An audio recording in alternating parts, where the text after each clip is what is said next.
ሐዋርያው ጳውሎስ ለሮሜ ሰዎች በጻፈው መልእክቱ ኢየሱስ ጌታ እንደሆነ በአፍህ ብትመሰክር በልብህ ብታምን ትድናለህና ሰው በልቡ አምኖ ይጸድቃልና በአፉ መስክሮ ይድናልና ኢየሱስ ጌታ ነው። አንዴ እንርገም። ክብር ለኢየሱስ ይሁን።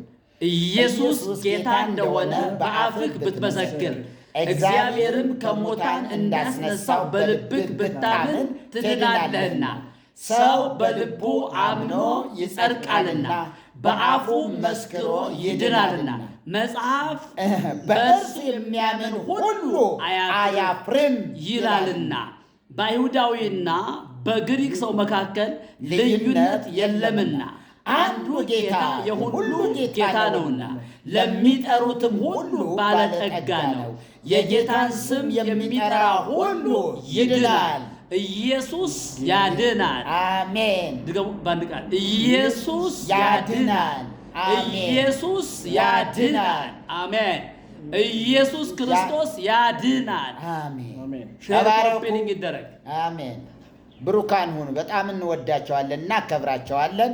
ስለዚህ ወደፊት ደግሞ እንደዚሁ ተከታተሉን። በየትኛውም ቀን ቢሆን ልናስተላልፍ ስለምንችል በየትኛውም ቀን የምናስተላልፈው የትኛውም ትምህርት ቢሆን ማለት ነው እንግዲህ እንድትከታተሉና ሸር እንድታደርጉ አመፀኞች ናቸው ለምትሏቸው ቤተሰቦቻችሁ ሁሉ ደግሞ ይህንን መልእክት ነፃ እንደሚያወጣቸው አምናችሁ ጉልበት እንዳለው መሆኑን አምናችሁ በዚህ የጸጋ ቃል ይፈወሱ ዘንድ በዚህ የጸጋ ቃል እውነትን ያውቁ ዘንድ በዚህ የጸጋ ቃል በመንፈስ ቅዱስ ተክነው በመንፈስ ቅዱስ በመነካት ወደ ቃሉ እውነት እንዲመጡ ከድቅድቅ ጨለማ ነፃ እንዲወጡ ከማያድኑ ከማይታደጉ መናፍስ ቆጥረን ከማንጨርሳቸው ጻድቃን ሰማዕታት ከሚባሉ ከጠጅ ቤት እንኳን ነፃ የማያወጡ አይደለም ከሲኦል ከምድራዊ ሲኦል እንኳን ነፃ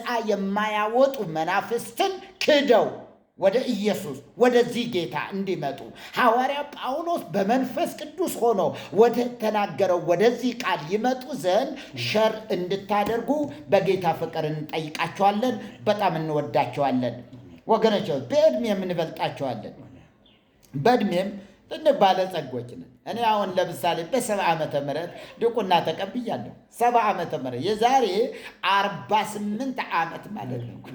የዛሬ 48 ዓመት ጾመ ድጋ ቆጥሬ በጣም አርባዕት የሚባል ሰልስት የሚባል እነዚህ ሁሉ ተምሬ ነው ድቁና የተቀበልኩት። ስለዚህ ቀላል አይደለም፣ የክብር አይደለም። ይሄ ዕድሜ ነው። በቃ ይሄ ዕድሜ እንኳ አስተምሮኛል፣ ብዙ አስተምሮኛል ወገኖቼ፣ ብዙ። ግን እግዚአብሔር ይመስገን እንዲሁ ምንም ነገር አለመለመኝ። እግዚአብሔር ደግሞ ጌታን ስቀበል ደግሞ አጥንቶችን አለመለመና ሲያለመልመኝ ምን እንደተረዳሁ ታውቃላችሁ? በቃ እግዚአብሔር ፈልጎኛል። እግዚአብሔር ለምድሪቱ የሚሆን መልእክት እኔ ጋር እንዳለ አመን። ክብር ለኢየሱስ ይሁን። ስለዚህ ወገኖቼ በጣም ብዙ በቅኔ በምናምን ብዙ መስዋዕትን ስናቀርብ ስንቀኝላቸው ለማይገባቸው ሁሉ ቅኔ እየተቀኘን ኖረናል እኮ ለማይገባቸው። አያችሁ ምን ለምሳሌ ምን እያልን ነበረ? ህንፃ ቤተ መቅደስ አዳም ፈታዊ ህዝበ ፋሬስ አይን ርእሰ ፍጡራን ተብለ ለፍጡራን አርአያ ሥላሴ እስመ ተፈጥረ እንዘ ሥላሴ ባዕዳን ወስነ ህገጋ ለባቢሎን ወምሳሌ ድንግል ኮነት እንዘቦ አካለ ድንግል አማን መቅደስ ዘይኬልልዋ ኪሩቤል አእባን ብለን ለማርያም ሁሉ ይሄ ሁሉ እየተቀኘን ነበረ። ጌታ ይርዳን እንጂ ዛሬ ላይ ግን እግዚአብሔር ይመስገን ዛሬ ላይ ለማን? ለኢየሱስ። ቅኔ ለማን? ለኢየሱስ። ክብር ለማን? ለኢየሱስ። ውዳሴ ለማን? ለኢየሱስ። ለማይጠገበው ተተርኮ ለማያልቀው ህይወት ለሆነው ወገኖቼ ህይወታችን ህይወት ላገኘንበት ላይ አሁን እኮ ምን ኖረው ኑሮ ይሄ እኮ የኢየሱስ ህይወት ነው እኮ። እኛ በመስቀል ላይ ምን ሆነናል? ተሰቅለናል። አሁን የምንኖርበት ህይወት ምንድነው? የኢየሱስ ህይወት። የት ያለው? በእኛ ውስጥ ያለው። ምን የተባለለት? ዘዚ አነ ሞተ ነሳ ወእንቲአሁ ህይወተ ወሀበነ። ዘዚአነ ሞተ ነሳ የእኛን ሞት ወሰደ ወእንቲአሁ ሕይወተ ወሀበነ የእርሱ ሕይወት ለእኛ ምን አለ ሰጠን። ስለዚህ ይሄ መለዋወጥ ይሄ ልውውጥ በሰው የሚታሰብ አይደለም፣ በፍጥሩ የሚሆን ነገር አይደለም። በመለኮት ግን እንደዚህ ሆነዋል። ክብር ለኢየሱስ ይሁን። ጌታ በነገር ሁሉ ይባርካችሁ። ነገ ደግሞ እንገናኛለን። ጸጋ እግዚአብሔር ይብዛላችሁ። ተባረኩ። በጌታ ክብር ለኢየሱስ ናቸው። በቲክቶክ የምታውቋቸው የቅኔ መምህር፣ የአቋቋም መምህር፣ የድጓ መምህር፣ የዝማሬ መዋሲት መምህር፣ የቅዳሴ መምህር፣ የአዲስ ኪዳን መምህር፣ የብሉይ ኪዳን መምህር ናቸው።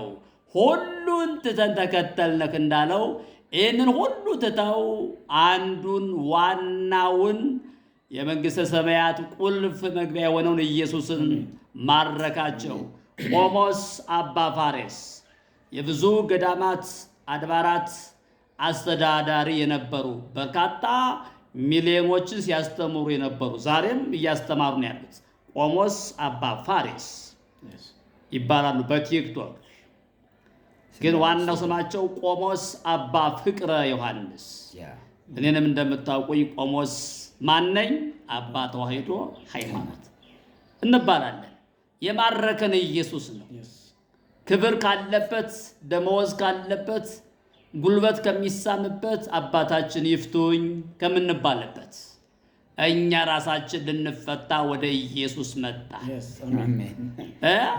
በሕግና በነቢያት የተመሰከረለት የእግዚአብሔር ልጅ ኢየሱስ ማረከ። ስለዚህ ወገኖቼ ለሚያምኑ ሁሉ አያችሁ ይጸድቁ ዘንድ ክርስቶስ የሕግ ፍጻሜ ነው ወገኖቼ። ስለዚህ ኢየሱስን ያዙ። እኛ እግዚአብሔርን የጠራን እግዚአብሔርን የመረጠን ማንም የለም። በክርስቶስ ኢየሱስ እግዚአብሔር ስለመረጠን የእሱ መልእክተኞችና አገልጋዮች ነን። ይህንን የሰማችሁ ቅዱሳን ኮፒ ሊንክና ሼር በማድረግ አገልግሉ። በጸሎት ደግሞ ከጎናችን ሁኑ።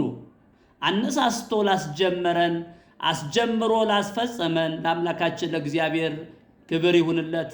ሻሎም ሻሎም ብለናል። አሜን። ተባረኩ ቅዱሳን።